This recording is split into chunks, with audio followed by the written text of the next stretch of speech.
Olá a todos. Esta é uma live de surpresa. Autoconhecimento investigativo e imparcial. O que é? Eu coloquei esse post na nossa página e nosso perfil e apareceram algumas perguntas a respeito. O que é autoconhecimento investigativo e imparcial? É investigativo porque é meu estilo e eu acho que é a forma da gente fazer autoconhecimento, que é buscar saber as coisas tendo uma cabeça aberta. As minhas inspirações, além de Freud, Jung e Montefoschi, são Sherlock Holmes. E eu falo isso porque é importante a gente entender a abordagem.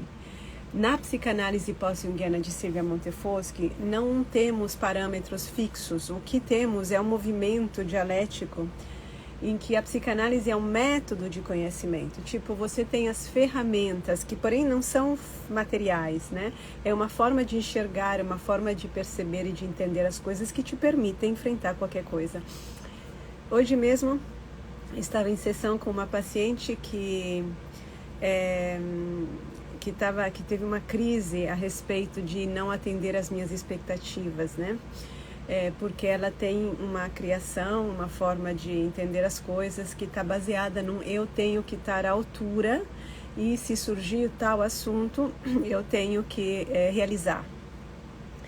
E, portanto, ser perfeito. Esse não é um modelo que nós usamos e nem um modelo de Jung, porque Jung disse muito bem que precisamos abdicar da perfeição para encontrar a completude. A perfeição se pode até obter, não aqui, não comigo de qualquer forma, que é você focar, porque para obter a perfeição, que na verdade é só de forma, ou seja, de fachada, não tem como ter dentro, você tem que focar toda a tua energia vital, a tua libido, num determinado ponto. Isso se consegue fazer, mas você tem que pagar um preço, que todo o resto da tua personalidade fica empobrecido. Então a gente tem, por exemplo, né, um exemplo meio crasso, mas muito comum, que é o cara extremamente inteligente em tal coisa e com uma incapacidade emocional zero, com uma série de outras questões, né, em que ele é pobríssimo, é uma pessoa incapacitada em muitas áreas. Isso não é mais atual, isso está desatualizado, isso é velho. Isso não funciona mais, e não porque eu falo isso, porque tem uma moda, porque o inconsciente e o mal-estar das pessoas está, assim, mostrando isso. Que depois hoje um monte de gente na internet, por causa da internet, né, um monte de gente tente se adequar a esse modelo, tudo bem. Vamos aguardar um certo tempo. As coisas não se sustentam e não é por lançar a praga, é porque a estrutura humana não sustenta. Nós precisamos no lugar de criar um arranha-céu, precisamos construir uma casa estável. A estabilidade emocional não vem da busca pela perfeição. A pessoa pode ser super boa numa coisa e beber até cair em casa porque não aguenta. Quantas pessoas não bebem desse jeito? Porque não sustentam. Então não adianta a gente querer forçar a barra. Mas o que eu queria falar hoje é justamente nessa direção sobre o autoconhecimento investigativo e imparcial. Autoconhecimento que se preze tem que ser imparcial. Porque se eu não sei, se nós lidamos com o inconsciente, significa que eu lido com algo que eu não sei, que eu não conheço dentro de mim. Portanto, eu no sentido do meu ego, o conhecimento que eu tenho até hoje, a minha forma de pensar tem que estar aberta, né, para algo novo, que eu não sei, e que pode me surpreender, pode me escandalizar, pode me deixar indiferente, mas geralmente mexe. Isso significa que eu não posso ter crenças prévias, ou seja, tanto a crença, não, mas eu sou uma pessoa assim assado. Hoje, por exemplo, eu estava numa sessão com outra pessoa super boazinha, né, dessas boazinhas que a gente conhece. E aí ela teve um sonho que pode, não é só a única interpretação, mas pode ser interpretado como sonho de compensação. Jung, isso é Jung falando, né? Compensação. Praticamente ela sonhou que esquartejava uma criança. Matava e esquartejava. Não só matava, mas esquartejava. Sem ir muito longe, assim, sem ir muito fundo, ela se separou de um marido após, sei lá, uns 15 anos de casamento, muito tempo. Um marido, ele não tinha amor. Inclusive ela acha muito, com 99% de probabilidade, ele inclusive roubava dinheiro dela, porque ela sustentava tudo. Isso acontece. Você sustenta tudo e é claro que outra pessoa se sente no direito de tirar de você, porque você mostra que tem e porque, sobretudo, não tem amor. Agora, a pessoa que está pagando as contas, isso é um homem de uns 50 anos, pagando as contas, bancando a casa, cuidando das coisas, quer voltar. Ele nunca quis separar, tá? Mas ele está insistindo para voltar. Insiste, insiste, insiste. É possível que a pessoa esteja, a mulher, no caso, esteja absolutamente de saco cheio. Ela queira mandá-lo para aquele lugar. Mas ela não faz. Eles têm cachorros que compartilham, enfim. Mas não é suficiente, desculpa. É que ela é boazinha. Aí chega um sonho que mostra o tamanho da raiva dela. Despedaçar. Esse é um sonho de compensação. Agora, se eu acredito piamente que eu sou uma pessoa boa e que isso é bom e que ninguém vai gostar de mim se souber a raiva que eu tenho do meu marido, isso está muito forte dentro da minha cabeça, como em muitas cabeças que eu já vi na vida, e basta olhar por aí você não vai poder entender o teu conhecimento, o que está acontecendo. Por isso que é tão difícil interpretar nossos sonhos, porque a gente não tem visão imparcial. A gente está preso. Tem uma ideologia de fundo.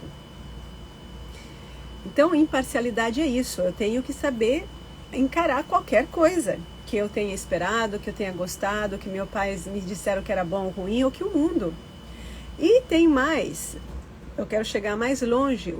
A imparcialidade abrange religiões. Movimentos espirituais, abrange partidos políticos, abrange ídolos da televisão, abrange qualquer coisa que vira crença e que prende a minha capacidade de entender a realidade, de renovar a minha compreensão sobre a realidade, é parcialidade, vira ideologia e acaba sendo demagogia. Eu já ouvi sonhos de pessoas que participavam de movimentos espirituais que mostravam que aquilo era uma algazarra, era carnaval, era teatro. Quando o inconsciente traz essas mensagens, o ego que está lá rezando, acompanhando, etc., ele não gosta. Mas se você quer fazer autoconhecimento real, você tem que estar aberto, não é você que manda. Na verdade, você já está vendo isso. O inconsciente não é uma outra coisa de você. O inconsciente está dizendo, está verbalizando aquilo que você já consegue perceber. Mas nega, se você não pudesse perceber, não teria sonho. Isso é Freud, não sou eu falando. É estudar, as pessoas querem saber como que eu sei, ou como que eu faço, ou como se faz isso e aquilo. Estudem, e se estudem. Então isso aqui é Freud que falou. O sonho só atravessa o limiar da censura para entrar na consciência como sonho, que já está todo maquiado e todo simbolizado, porque a consciência permitiu. E não porque ela quis permitir, mas porque é possível acessar esse tipo de conhecimento. Mesmo assim, do ponto de vista do ego, que está preso lá naquele ritual, porque tem interesse, porque vai ganhar dinheiro, vai ganhar publicidade, vai ganhar o que for, não vai querer ver. Agora, uma parte da pessoa já viu. Então, imparcial quer dizer isso, sem contar com as religiões. Eu não consigo compreender. Não tem como você ser psicanalista e você ter uma religião.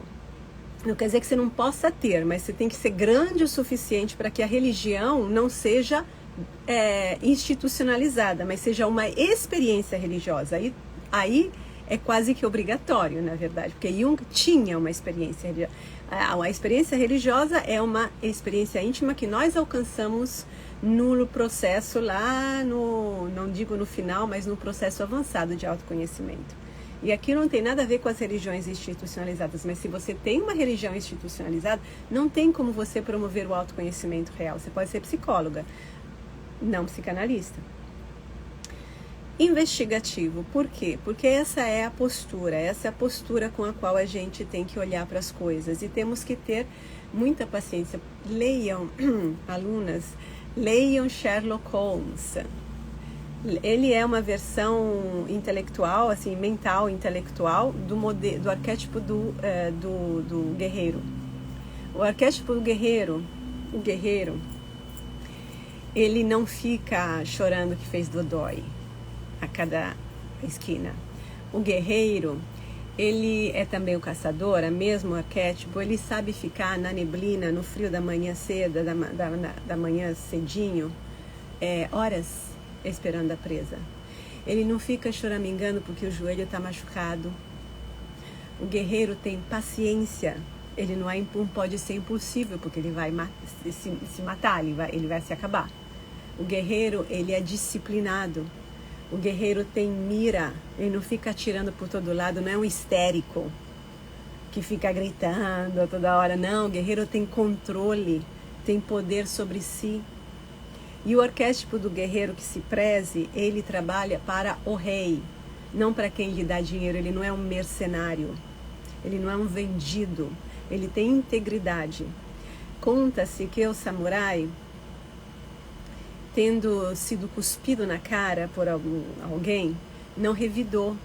Não revidou porque o guerreiro não age em prol do próprio ego. Fica ofendidinho. Não, ele age em prol de algo maior. Então, o insulto ao ego não mexe com o verdadeiro guerreiro. Ele não é susceptível, não fica ofendido por qualquer coisa. Esse é um guerreiro. O investigador, no estilo Sherlock Holmes, é parecido. É parecido, ele não vai ficar chateado, porque a pessoa que ele está indagando, né, a quem ele está fazendo perguntas, vai olhar para ele com um olhar desconfiado, vai ficar incomodada porque ele está perguntando. Não, porque o investigador, ele tem um objetivo maior, ele está olhando lá na frente. E o ego dele está a serviço desse objetivo, a serviço. Ele não está lá para mostrar o quanto ele é bonitão, o quanto ele sabe das coisas. Isso é um ego que está religado ao si mesmo. Religar é uma das raízes da palavra religião.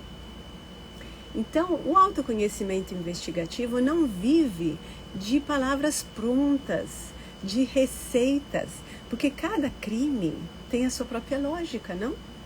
Então, Sherlock Holmes, leiam Sherlock Holmes, ele é capaz de notar aquele fio de cabelo entre outros objetos, assim como num sonho, quando a gente interpreta um sonho, isso falava Marie-Louise von Franz, não é qualquer coisa do sonho que você vai pegar. Tem uns elementos que são os elementos-chave. Como que você sabe?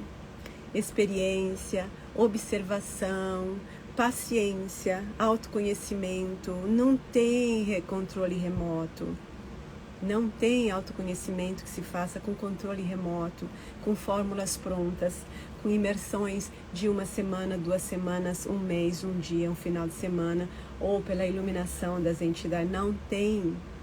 Você pode ter algumas insights, que aí o que você faz com isso? Então, o autoconhecimento investigativo é uma postura de como se faz o trabalho de autoconhecimento. E essa autoconhecimento investigativo e imparcial é a psicanálise pós-junguiana e em devir, que eu pratico e que eu ensino no Instituto a ela. É isso que isso é a psicanálise. O próprio Freud estava fazendo isso. O Freud não tinha um arcabouço de coisinhas prontas. Ele pegou, sim, conhecimento que já existia e ele o levou para a prática, para uma prática continuada, não para um evento da fazer no hospital psiquiátrico lá em Paris, assim. De repente se faz uma amostra. Não, para fazer um tratamento. E ele não tinha recursos cognitivos, assim, recursos prontos de conhecimento. Ele os construiu. Como que os construiu? Paciência, observação, anotação, autoconhecimento, autoobservação, reflexão. É assim que a gente constrói o autoconhecimento. Senão, é papinha mastigada, que alguém mastigou para você, passou adiante. E aí, gente, é a mesma coisa que comer aquela comida industrializada, que já está toda trabalhada, perdeu a sua originalidade e entra em você. O que você vai fazer com isso?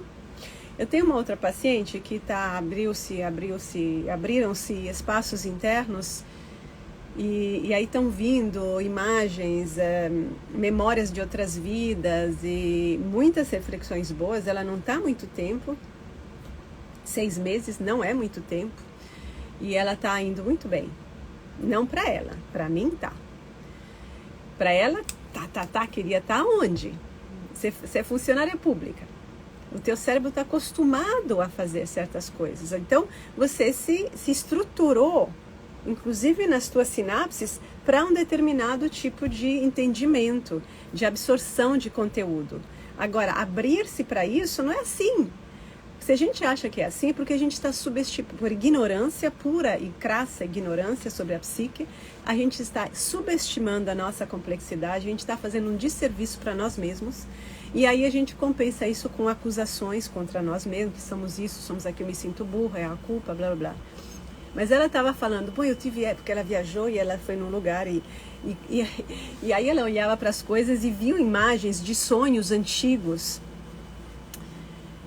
O que eu faço com isso? Pois é, o que você faz com isso? Essa é a pergunta. Não basta abrir a caixa de Pandora, você tem que fazer alguma coisa com isso. Para fazer alguma coisa com isso, você tem que religar isso tudo à tua vida atual, que não tem nada a ver a princípio. Isso porque essa pessoa que está fazendo a vida atual, ou seja, Joaquina Silva aqui, ela não tem suficiente desenvolvimento de autoconhecimento cognitivo, de entendimento da psique para usar essas informações. Então não adianta tê-las. É fácil abrir, não sempre para todo mundo, mas se abre, e aí? Então aqui precisa, é estudo mesmo, é desenvolvimento intelectual para entender certas coisas, é conhecimento da psique, é estudo, precisa ler livros de verdade. Não livros espíritas, desculpa, mas não livro de alguém que me fala o que eu tenho que pensar, ou como que são as coisas. Livros de verdade, livros que têm um fundamento, para que você possa ter instrumento. Aí ela me fala, não, porque você no teu livro, você falou que um dia você estava lendo no meu livro A Psicanálise e Vidas Passadas. Que eu só entendi mesmo quando você conta, porque eu gosto de contar, quem não gosta. O livro é um livro técnico, ele demanda um certo empenho. Ela não tem essa tem que reler. E aí ela fala, você fala, quando você pegou um livro um dia, você pegou um livro, foi lá ler o livro, de repente você descobriu que o livro era você que escreveu. Se você me disser quem era você, talvez me ajude. Eu falei, como vai te ajudar? Não, porque eu sabendo, eu falei, mas como vai te ajudar? Se eu estou lendo um livro e eu fui atraída para aquele livro, quer dizer que aquele livro tem a ver comigo. Eu poderia ser uma cozinheira e eu estou lendo um livro sobre cozinha de 1500. Agora, cabe a mim e não a receber a papel. Eu não falei, obviamente, porque não é uma informação que vem da curiosidade. Não vem da vontade, não vem de uma necessidade para o processo, né? Pura, mera curiosidade.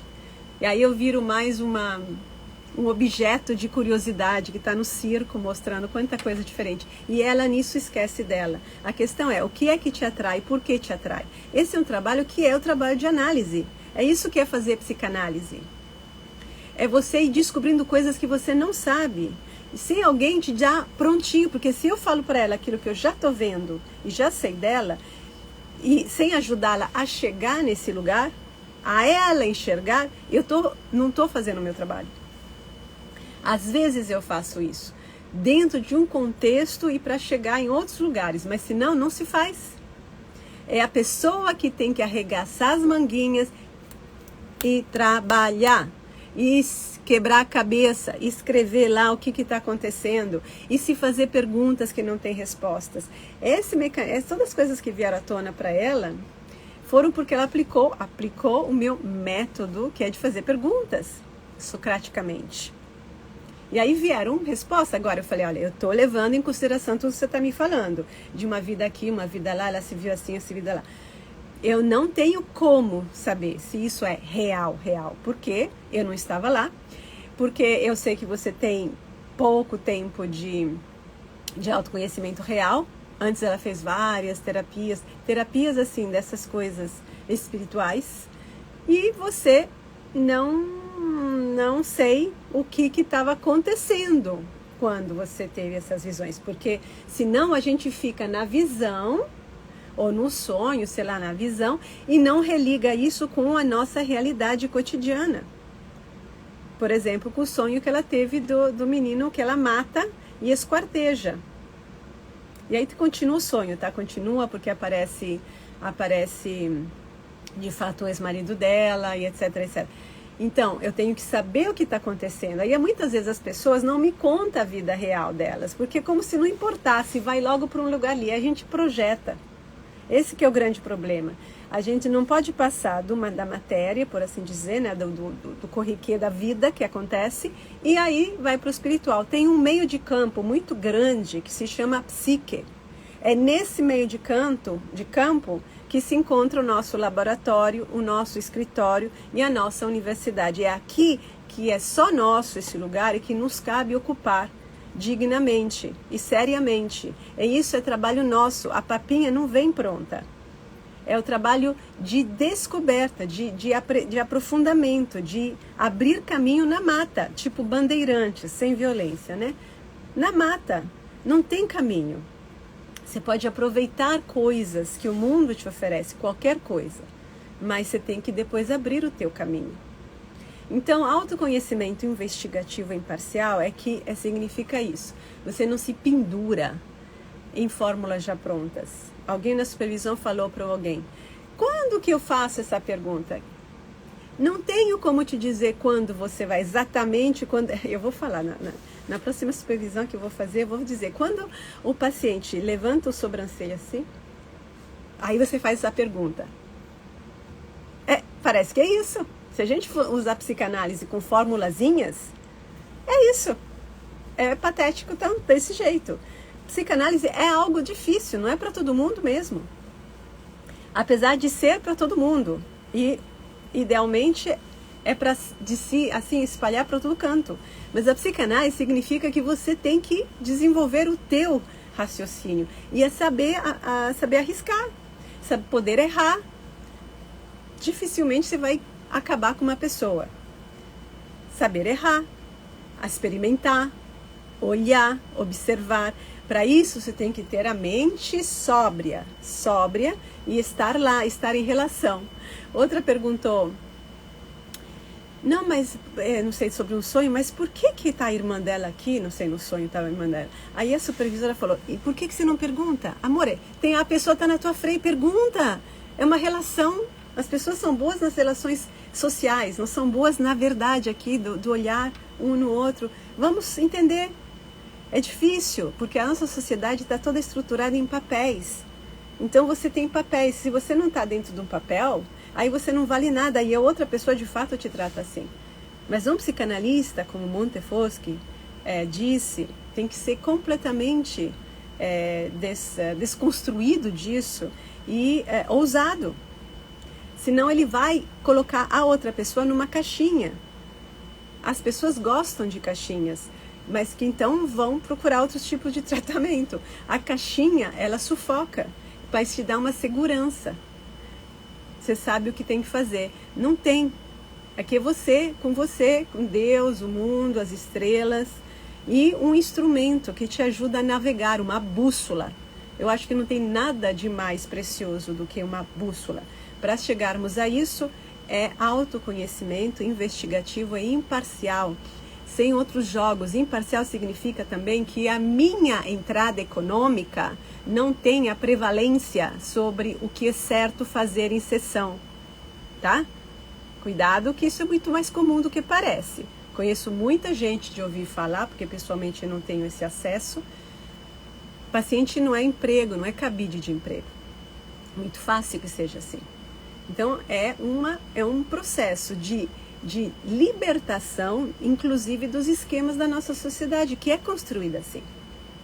Então se você busca liberdade de ser, se você é capaz de encarar a verdade ou quer ser capaz, se você quer ser um ser inteiro e você ama, então esse é o caminho para você. É psicanálise pós-junguiana e em devir, está aberta a qualquer coisa que vier, mas você não está entregue. Você é o sujeito da história. Você é o sujeito, é o protagonista de uma história, mas você é responsável por aquilo que está vindo e por aquilo que você vai fazer com isso tudo. Não só diante de você, mas diante do mundo. É psicanálise pós-junguiana em devir. E eu traduzo isso como autoconhecimento investigativo e imparcial. Era isso que eu queria passar para vocês. Um grande abraço e até a próxima live. Qualquer pergunta, escrevam, tá? Tchau, gente.